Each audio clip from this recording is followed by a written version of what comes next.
بات چل رہی ہے ایاک نعبد سے اور ایاک نستعین سے ہم لوگ آگے بڑھ گئے. اہدنا الصراط المستقیم کا ہم نے معنی بیان کر دیا, صراط الذین انعمت علیہم بھی ہم نے سمجھ لیا. اب بات آتی ہے کہ غیر المغضوب علیہم ولا الضالین, غیر المغضوب علیہم ولا الضالین.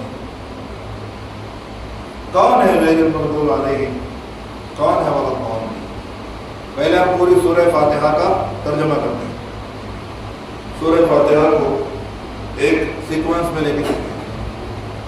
الحمدللہ رب العالمین, تمام تعریفیں اللہ کے لیے جو تمام جہانوں کا پالنے والا ہے. الرحمن, بے انتہا, بے پناہ, بلا فرق, بلا تفریق, ہر ایک پہ رحم فرمانے والا. الرحیم, قیامت کے دن مومنوں کو اپنی خاص رحمت سے نوازنے والا. مالک یوم الدین, عقیدے کے دن کا مالک, جزا کے دن کا مالک. ایاک نعبد, اے مولا سجدہ ہم تجھی کو کرتے ہیں, خدا ہم تجھی کو مانتے ہیں. وَإِيَّاكَ نَسْتَعِينُ, اور مدد کا خالق, مدد کا مالک, مدد کا پیدا کرنے والا اور پہنچانے والا تو ہے, اس بات پہ بھی ایمان رکھتے ہیں. اور حقیقت میں مدد تجھ سے مانگتے ہیں, حقیقت میں مدد تجھ سے مانگتے ہیں. اهدنا الصراط المستقیم, ہمیں سیدھی راہ پر چلا. صراط الذین, ان لوگوں کے راستے پر, انعمت علیہم, جن پر تم نے انعام فرمایا. یہاں تک بات سمجھ میں آ رہی ہے. انعمت علیہم صراط المستقیم کی لمبی تفسیر ہمارے پچھلے درس میں ہو گئی. غیر المغضوب علیہم ولا الضالین, نہ ہمیں مغضوب علیہم میں بنا نہ ہمیں ضالین میں بنا. تو مغضوب علیہم کون ہے اور ضالین کون ہے؟ مغضوب علیہم کون ہے اور ضالین کون ہے؟ مغضوب علیہم اور ولا الضالین, لفظ مغضوب بنا ہے لفظ غضب سے. کائے سے؟ غضب. کائے سے؟ غضب کرنے والے کو کہتے ہیں غاضب. کیا کہتے ہیں؟ اور جس پہ غضب ہوتا ہے اس کو کہتے ہیں مغضوب. غیر المغضوب علیہم, ان لوگوں میں سے نہ بنا جن پر اللہ تیرا غضب ہو. ولا, اور نہ ان لوگوں میں سے الضالین, جو ضلالت میں پڑے ہوئے ہیں, گمراہی میں پڑے ہوئے ہیں, جو تیرے دین سے دور ہو چکے ہیں, ان میں ہمیں نہ بنا. علماء تفسیر نے یہ لکھا ہے کہ مغضوب علیہم کا مطلب ہے یہود, مغضوب علیہم کا مطلب ہے یہود, اور ضالین گمراہوں کا مطلب ہے نصارى, عیسائی. اللہ نے مغضوب علیہم کیوں کہا؟ یہی فرق ہے یہودی اور عیسائی میں. یہودی اور عیسائی میں this is the proper difference between Jews and Christians. یہ بنیادی فرق کہ یہودی جو ہیں وہ اللہ کے غضب کا شکار دنیا میں ہو چکے ہیں, اللہ کے غضب کا شکار دنیا میں ہو چکے ہیں, اور عیسائیوں پر اللہ کا غضب ابھی تک ہوا, اللہ کا غضب ابھی تک ہوا نہیں ہے. اللہ کے غضب کے شکار یہودی کیسے ہو گئے؟ ان کو اللہ تبارک و تعالیٰ نے تاریخ میں کئی عذاب, تاریخ میں کئی عذاب دی. کیوں ایسا کیوں ہے؟ تھوڑا تاریخ کی طرف چلتے ہیں. حضرت ابراہیم کے کتنے بیٹے؟ حضرت ابراہیم کے 2 بیٹے. کتنے؟ حضرت ابراہیم کے 2 بیٹے, حضرت اسحاق اور حضرت اسماعیل. حضرت اسحاق اور, یہ تھوڑا تاریخ اپنے دماغ میں رکھیے تو سب سمجھ میں آئے گا. یہ بات میں پہلے بھی بتا چکا ہوں, اشارہ کر چکا ہوں اس کی طرف, ڈیٹیل میں نے نہیں بتایا. لیکن حضرت ابراہیم جتنے یہودی, جتنے عیسائی اور جتنے مسلمان دنیا میں ہیں, جو غیر عربی ہے, جو غیر اسرائیلی ہے, غیر فلسطینی ہے, یا غیر یروشلم کے ہیں, جو باہر کے, ان کی بات نہیں کر رہا. لیکن جتنے عرب کے یہودی ہیں, عیسائی ہیں, عربی ہیں, مسلمان ہیں, وہ سب کے سب ایک دوسرے کے رشتہ دار ہیں. ایک دوسرے کے کیا ہے؟ رشتہ دار. ابراہیم کے 2 بیٹے، کتنے؟ 2، حضرت اسحاق اور حضرت اسماعیل۔ حضرت اسحاق کی اولاد میں تمام تر انبیاء بنی اسرائیل۔ حضرت اسحاق کی اولاد میں ہیں حضرت ادریس، حضرت یعقوب، ان کے بیٹے حضرت یوسف، ان کے بیٹے حضرت، اور حضرت یعقوب کا عبرانی نام ہے اسرائیل۔ حضرت یعقوب کا عبرانی نام کیا ہے؟ اسرائیل۔ اسرائیل کا مطلب کیا ہے؟ اسراء، عبد، بندہ۔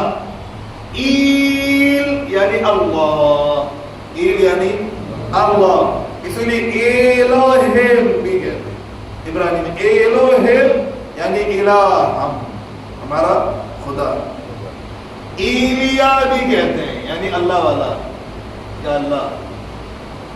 تو اسرائیل اللہ کا بندہ، اللہ کا لفظ بنی جمع ہے ابن کی، اور ابن کا مطلب ہوتا ہے بیٹا۔ کیا؟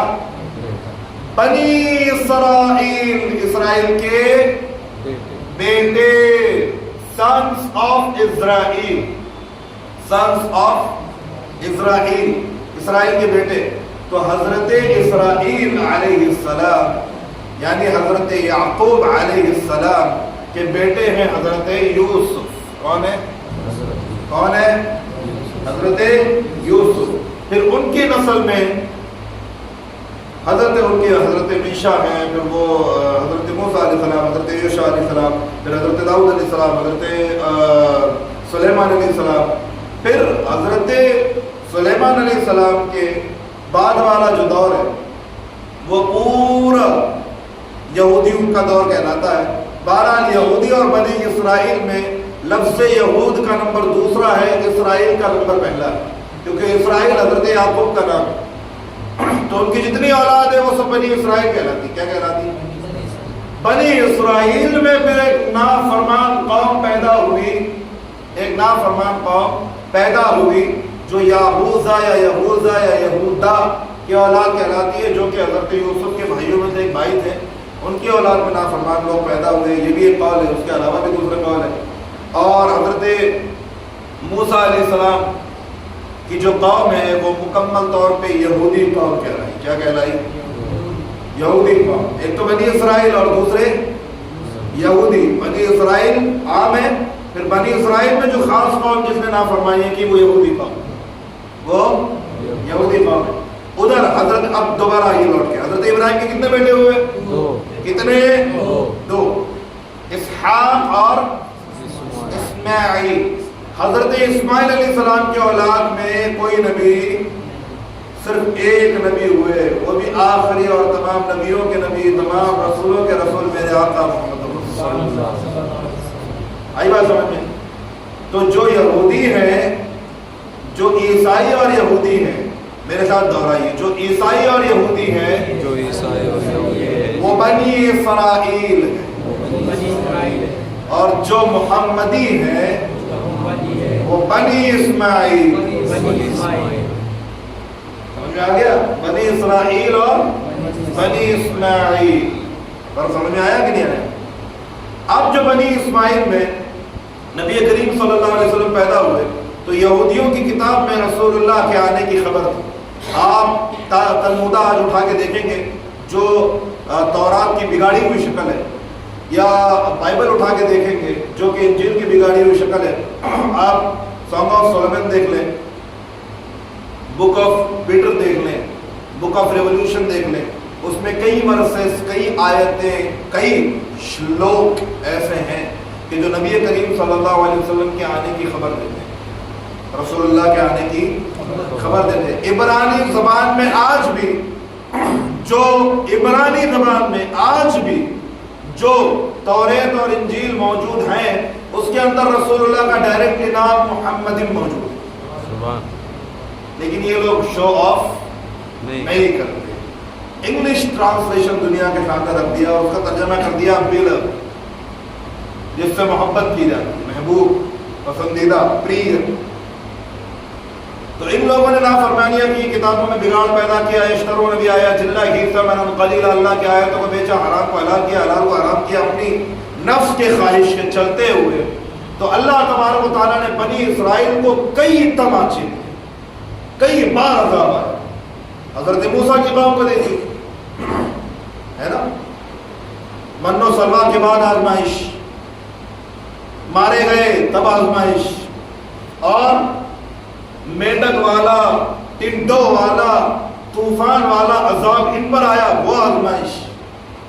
ان کے بچوں کو، بچیوں کو قتل کیا گیا، عورتوں کو ذبح کیا گیا، بے حیائی کی گئی، یہ عذاب.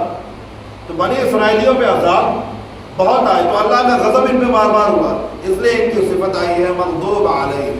کیا آئی ہے؟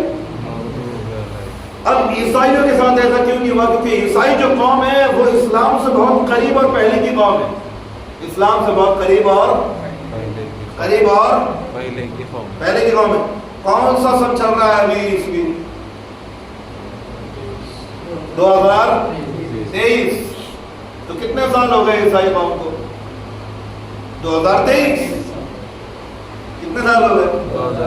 2023. عیسوی سن کیوں کہتے ہیں؟ کیونکہ وہ حضرت عیسیٰ کی پیدائش سے عیسوی تاریخ مانتے ہیں. آئی بات سمجھ میں؟ اور یہودی تاریخ کیا ہے؟ اسلامی تاریخ کیا ہے؟ قمری تاریخ 1444 چل رہی ہے. نبی کریم مکے سے مدینے جب ہجرت کر کے گئے تو ہم نے اس کو اسلامک کیلنڈر ڈیفائن کیا. آئی بات سمجھ میں؟ اسلامک تاریخ ہم نے اس کو ڈیفائن کیا. تو 1444 1450 مان لیں، ادھر 2023. کتنے سال ہو گئے؟ 550 سال. یعنی اسلام سے کتنے سال پہلے کا ہے عیسائی مذہب؟ 650. اور عیسوی مذہب 3500 سال. یعنی حضرت عیسیٰ سے لے کے موسیٰ کے درمیان تقریباً 3500 سال کا فاصلہ ہے، اور رسول اللہ کے زمانے سے لے کے حضرت موسیٰ علیہ السلام کے درمیان 3500 سال کا فاصلہ ہے. یا یہ مان لیں 2500 سال کا فاصلہ مان لیں، 2500 ماننے کو زیادہ قول صحیح ہے. یعنی حضرت عیسیٰ اور حضرت موسیٰ کے درمیان 2500 سال کا فاصلہ. کتنے؟ اور حضرت عیسیٰ علیہ السلام اور نبی کریم اور حضرت موسیٰ علیہ السلام کے درمیان تقریباً 2500 سال یا 2000 سال کا فاصلہ.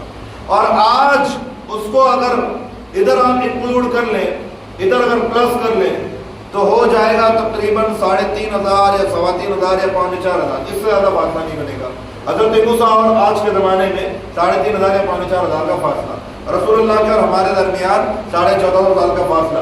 ہمارا اور عیسیٰ علیہ السلام کے درمیان 2023 سال کا فاصلہ. سمجھ میں آیا؟ اب سمجھ میں آیا تاریخ عیسوی کب ہوتی ہے، ہجری کب ہوتی ہے؟ سمجھ میں آیا نہیں آیا؟ ہاں. تو اب ان ڈفرینسز کو آپ دیکھیں گے تو حضرت عیسیٰ علیہ السلام کی جو قوم ہے وہ بہکی، مگر چونکہ نبی کریم جلدی آ گئے،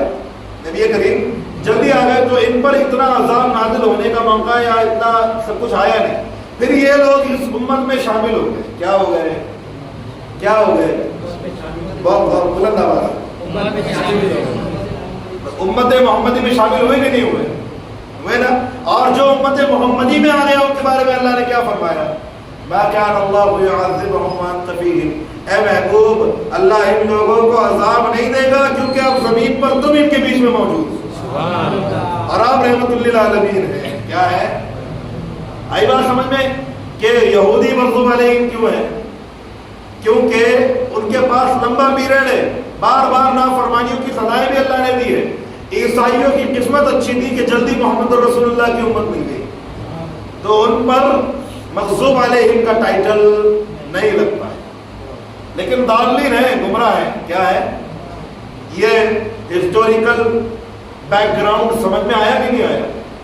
تاریخی پس منظر سمجھ میں آیا؟ اب اگلے درس میں ہم انشاءاللہ تبارک و تعالیٰ اس سے غیر المغضوب علیہم ولا الضالین سے الف لام میم شروع کریں گے کہ الف لام میم سورہ بقرہ کا تعلق حضرت موسیٰ سے کیسے ہے؟ کس سے ہے؟ یعنی اس قوم سے جس قوم کا تعلق غیر المغضوب علیہم سے. آگے سمجھیں، حضرت موسیٰ کی قوم کون ہے؟ مغضوب علیہم ہے کہ نہیں؟ اب مغضوب علیہم ولا الضالین الف لام. اب سمجھ میں آیا سیکوینس؟ اللہ تعالیٰ نے سورہ فاتحہ کے بعد بقرہ کیوں رکھی؟ سمجھ میں آیا؟ کیونکہ ادھر مغضوب علیہم یہودیوں کا ذکر ہوا ہے اور وہاں یہودیوں کی تاریخ آگے بیان، ان کی تفصیل بیان ہوتی ہے، تو اس کی طرف انشاءاللہ تعالیٰ آپ لوگ تعارف کریں گے۔ اللہ